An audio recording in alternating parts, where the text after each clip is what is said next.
Hello friends, ഇന്ന് തയ്യാറാക്കിയിരിക്കുന്നത് മുട്ടക്കറിയാണ്.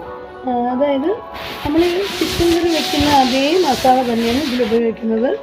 മുളക് പൊടി, മല്ലിപ്പൊടി, മഞ്ഞൾപ്പൊടി, ഗരം മസാലപ്പൊടി, ഇഞ്ചിയും വെളുത്തുള്ളിയും, സവാള ചെറുതായിട്ട് അരിഞ്ഞ്, പച്ചമുളകായിട്ട് കുറച്ച് എണ്ണയിൽ വശക്കിയ ശേഷം ആവശ്യത്തിന് വെള്ളം ഒഴിച്ച് കുക്കറിൽ ഒരു 2 ഫിസിലാക്കുമ്പം അത് കുഴമ്പ് രൂപത്തിലാവും.